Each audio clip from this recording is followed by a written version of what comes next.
Hi friends நம்ம சேனலில் SPO பற்றி தான் வீடியோஸ் ஒன் பை ஒன்னாக பார்த்துட்ருக்கோம். ஸோ இப்போ எஸ்பிஓவில் சொன்னால் கரண்ட் அப்டேட்ஸ் பார்க்கலாம். ஸோ மார்ச் 20 தான் நமக்கு அந்த அப்டேட் கொடுத்துருக்காங்க. ஸோ அதில் வந்து எஸ்பிஓ நோட்டீஸ் போர்டில் இருக்கிறவங்க எல்லாருமே நோட்டீஸ் போர்டை செக் பண்ணுங்க. கிட்டத்தட்ட 14 ஆடியோஸ் கொடுத்துருக்காங்க சார். நீங்கள் ஃப்ரீ டைமில் ஒன் பை ஒன்னாக எல்லாமே கேட்டுக்கோங்க. நான் இப்போதைக்கு ஷார்ட்டாக இந்த வீடியோவில் நான் சொல்கிறேன் என்ன கொடுத்துருக்காங்க அப்படின்ட்டு. ஃபஸ்ட்டு வந்து இதை பாருங்கள். நம்மளுக்கு வந்து ஆல்ரெடி நம்ம பேன் கார்டு பேங்க் டீட்டெயில்ஸ் எல்லாமே ஃபில் பண்ணியிருப்போம், அப்படி தானே ப்ரொஃபைல் ஃபில் பண்ணும்போதே. ஸோ அந்த வெரிஃபிகேஷன் இனி போக போகுது. நெக்ஸ்ட்டு 15 டேஸ்க்கு என்ன ஒர்க்கு எஸ்பிஓவில் பண்ண போகிறாங்க அப்படின்னு சொல்லி சார் சொல்லியிருக்காங்க. பேன் கார்டு வெரிஃபிகேஷன் பண்ண போகிறாங்க. நெக்ஸ்ட்டு வந்து பிடிஓ ஆஃபீஸர் அண்ட் டிஎல், சரியா? கமாண்டர்ஸ் ஆல்ரெடி இருக்காங்க. ஸோ அவங்க கீழே பிடிஓ ஆஃபீஸர்ஸும் டிஎல்ஸும் செலக்ட் பண்ண போகிறாங்க. ஸோ அவங்களுக்கு வந்து அப்ளிகேஷன் கொடுத்து அதில் நிறைய டேர்ம்ஸ் அண்ட் கண்டிஷன்ஸ்லாம் இருக்கும். ஸோ அதை அவங்க ஓகே அப்படின்னா வந்து அவங்க அந்த ஃபார்மை ஃபில் பண்ணி கொடுப்பாங்க. ஸோ அதில் வந்து அவங்க வந்து ஃபில்டர் பண்ணி எடுத்து ஸோ நம்மளுக்கு வந்து வீடியோ ஆஃபீஸர் அண்ட் டிஎல்ஸ் வந்து செலக்ட் பண்ணுவாங்க, சரியா? இது வந்து ஒன் பை ஒன்னாக நம்மளுக்கு நோட்டீஸ் போர்டில் அதுக்குள்ளே அனௌன்ஸ்மெண்ட் வந்துகிட்டே இருக்கும். ஸோ நீங்கள் நோட்டீஸ் போர்டில் மட்டும் நீங்கள் ஆக்டிவாக இருந்தீங்க அப்படின்னா உங்களுக்கு எல்லா விஷயமே தெரிஞ்சுக்கலாம். நெக்ஸ்ட்டு தேர்ட் பாயிண்ட் கொடுத்துருக்காங்க பாருங்கள். ஸோ நம்ம ஃபார்ம் ஃபில் பண்ணும்போது நம்ம இது profile and bank details update பண்ணும்போது ஏதாச்சும் மிஸ்டேக் பண்ணியிருப்போம். ஸோ மறுபடியும் ஒரு சான்ஸ் தருவீங்களான்னு சொல்லிட்டு நிறைய பேர் கொஷின் கேட்குறீங்க. ஸோ அவங்களுக்கான பதில் தான் இது. கண்டிப்பாக ஒரு சான்ஸ் கொடுக்கலான்னு சொல்லியிருக்காங்க. ஸோ அவங்களுமே வெயிட் பண்ணுங்கள், ஆக்டிவாக இருங்க, ஓகேவா? நோட்டீஸ் போர்டில் அதுக்குள்ளே இன்ஃபர்மேஷனும் வரும். அதுபடி நீங்கள் பண்ணிங்க அப்படின்னா உங்களுக்குமே அதை சேஞ்ச் பண்ணிக்கலாம். அதே மாதிரி அதர் இஷ்யூ ப்ராப்ளம்ஸ் கொடுத்துருக்காங்க பாருங்கள். அதாவது பாஸ்வேர்டு இஷ்யூ, அவங்க என்னோடய ஐடி வந்து வேறு யாரும் யூஸ் பண்ணுறான். ஸோ இந்த மாதிரி ஐடி சஸ்பெண்ட் ஆகிடுச்சு, ஆல்ரெடி நான் பேமெண்ட் கொடுத்த இது வந்து இன்னும் ரிசீவ் ஆகலை. ஸோ இந்த மாதிரிப்பட்ட இஷ்யூஸ் இருக்கவங்க, அதே மாதிரி நான் இன்னுமே profile and bank details fill பண்ணாமல் மெயில் போடலை.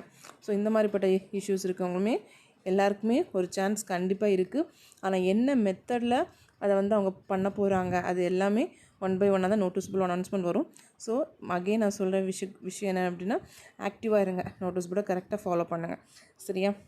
லாஸ்ட்டு 5வது பாயிண்ட்டாக கொடுத்துருக்குது என்னது அப்படின்னா, நம்மளுக்கு வந்து ஆல்ரெடி நமக்கு தெரியும் நம்ம வந்து எஸ்பிஓவில் க்ளவுட் ஸ்டோரேஜ்க்கு தான் நம்ம அமௌண்ட் பே பண்ணியிருக்கோம், சரியா? ஸோ க்ளவுட் ஸ்டோரேஜ் யூஸ் பண்ணி தான் நம்ம ஃப்யூச்சர் கான்செப்டே நம்ம என்ன பண்ண போகிறோம்.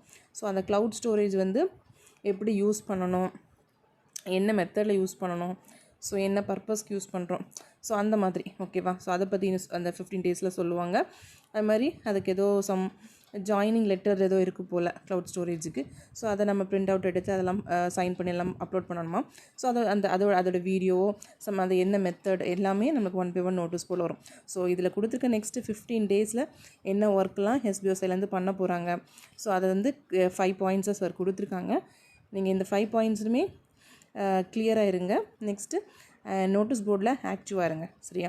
நெக்ஸ்ட் அடுத்து நம்ம இந்த பிடிஓ ஆஃபீஸர் இந்த டிஎல்ஸ் என்னென்ன அது எப்படி செலக்ட் பண்ணுறாங்க, ஸோ அதை மட்டும் ஃபஸ்ட்டு பார்க்கலாம். இதில் கொடுத்துருக்காங்க பாருங்கள். ஸோ கமாண்டர் வந்து 17 கமாண்டர்ஸ் இருக்காங்க எஸ்பிஓவில். ஸோ அவங்களோட மந்த்லி சேலரி கொடுத்துருக்காங்க. பெர் மந்த் வந்து 50,000, ஓகேவா? ஸோ அது மாதிரி பிடிஓ ஆஃபீஸர் வந்து 340 பேர் எடுக்க போகிறாங்க. ஸோ அவங்களுக்குமே 30,000 பெர் மந்த் சேலரி இருக்கும். டீம் லீடருக்கு வந்து 1000 ருபீஸ் எடுக்கிறாங்க. 1000 மெம்பர்ஸ் கொடுக்க போகிறாங்க. ஸோ அவங்களுக்கு பெர் மந்த் வந்து 20,000. ஸோ இது வந்து பெர் மந்த் அவங்களுக்கு சேலரி. ஸோ அவங்களுக்குள்ள ஒர்க்ஸ் கண்டிப்பாக அவங்களுக்கு வந்து கொடுப்பாங்க.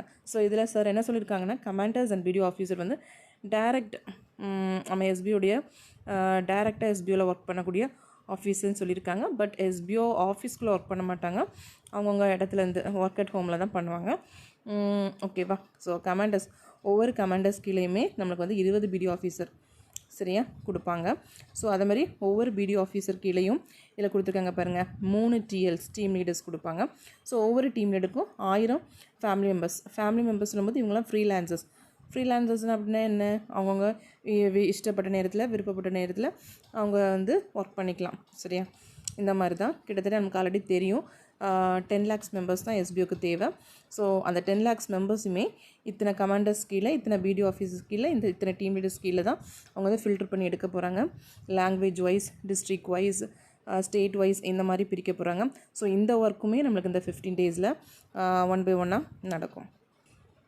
ஸோ இது செலக்ட் பண்ணுறதுக்கு இப்போதைக்கு நம்மளுக்கு கமெண்டர்ஸ் இருக்கிறனால பிடிஓ ஆஃபீஸர் அண்ட் டிஎல்ஸ் மட்டும் தான் செலக்ட் பண்ண போகிறாங்க. ஸோ அவங்களுக்குமே நோட்டீஸ் போர்டில் ஃபார்ம் கொடுப்பாங்க. அந்த ஃபார்மை வந்து நீங்கள் தெளிவாக வாசி பார்த்து உங்களால் முடியுமான்னு பார்த்துட்டு நீங்கள் வந்து அந்த ஃபார்மை ஃபில் பண்ணி சப்மிட் பண்ணுற மாதிரி இருக்கும். ஸோ உங்களுக்கான இன்டர்வியூ அந்த மாதிரிலாம் இருக்கும்.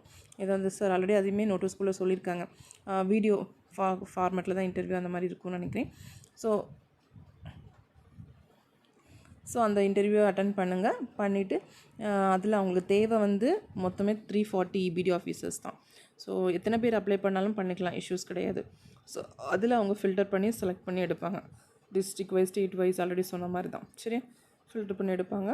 ஸோ இவங்க வந்து ஃபுல் டைம் ஆட்டு நமக்கு எஸ்பிஓக்காக ஒர்க் பண்ணுற மாதிரி இருக்கும். எப்படி கமெண்டர்ஸ் ஃபுல் டைம் ஒர்க் பண்ணுறாங்களோ அந்த மாதிரி பிடிஓ ஆஃபீஸர்ஸ் இருக்கும். டிஎல்ஸுமே அவங்களுக்குமே கொஞ்சம் ஒர்க்ஸ் இருக்கும். இப்போதைக்கு நம்ம ஒரு 6 monthsக்கு வந்து நம்ம ஓரளவுக்கு லிமிட்டாக தான் ஒர்க் இருக்கும். ஆஃப்டர் 6 months வந்து கொஞ்சம் நிறைய ஜாஸ்தியாக ஒர்க் இருக்கும். யாருக்கெல்லாம் இன்ட்ரெஸ்ட் இருக்கோ அவங்க வந்து நோட்டீஸ் போர்டில் அந்த பிடிஓ ஆஃபீஸர் அண்ட் டிஎல்ஸ்குள்ளே ஃபார்ம் வரும்போது கரெக்டாக பார்த்து ஃபில் பண்ணி அப்ளை பண்ணிடுங்க.